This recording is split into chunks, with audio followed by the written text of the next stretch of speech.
What up, Rittz? Welcome. Glad you're here, man. Yeah, nice to see you again. Oh, yeah.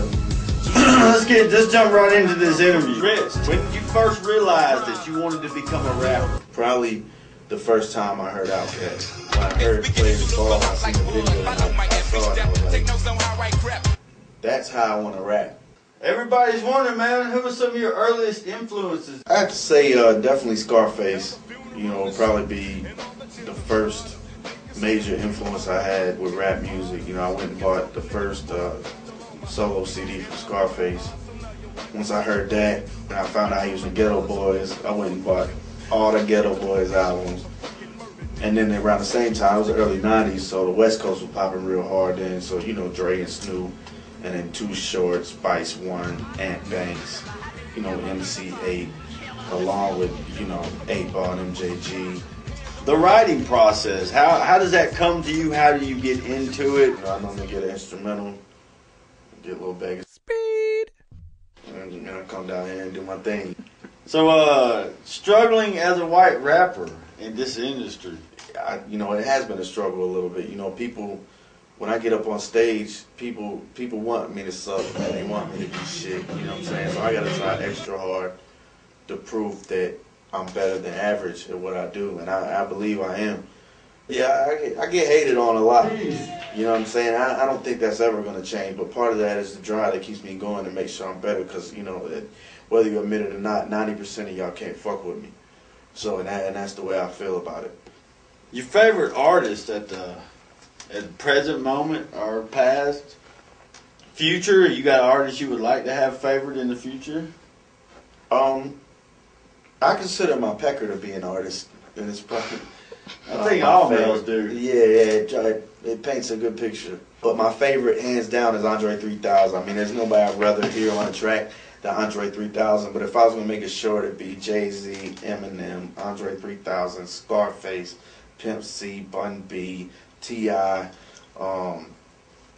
you know, and I'm sure there's more, but that's right up top. And Devin the Dude, definitely Devin the Dude. I'm a huge Devin fan as well.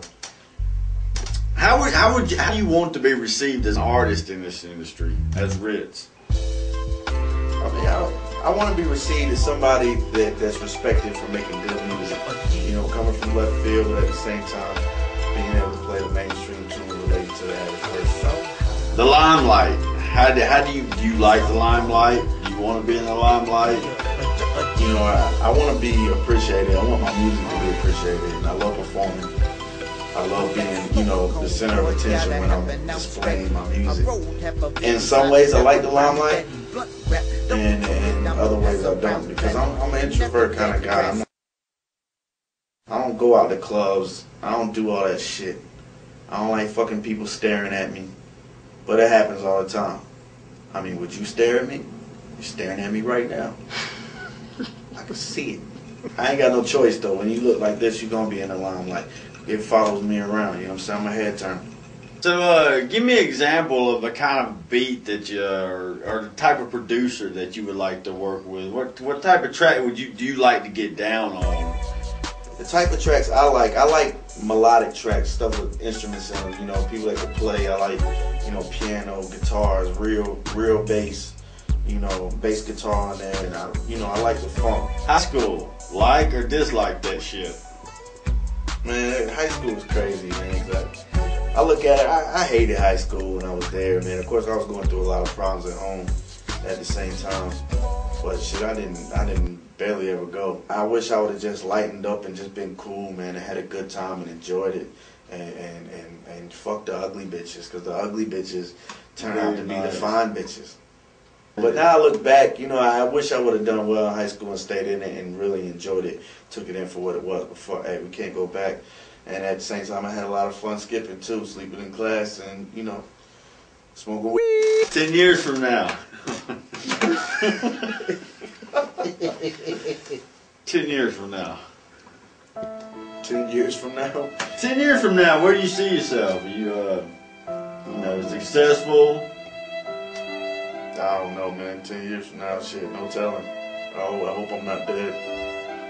So that's pretty much all I can hope for. That's a good answer. The new album, Johnny Value, Volume 0. Why Volume 0? I mean, I wanted to name it Volume 0 because I always looked at it like, you know, if I was ever to really come out on a national scale, it would be Johnny Value Volume 1. I'm in the basement recording songs, so I thought it was appropriate to name it Johnny Value Volume 0. Can you tell us some singles off the new album?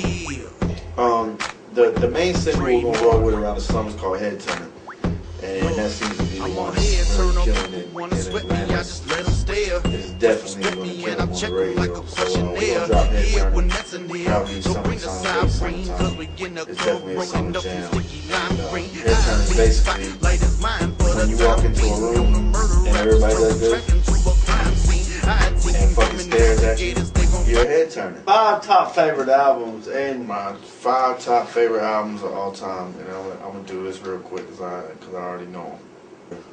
I have to say Outkast, ATLiens, Eminem, Slim Shady LP, Jay-Z, Blueprint, Devin, The Dude, and you thought I forgot number 5, didn't you? Scarface, The Fix. Those are the top 5 albums.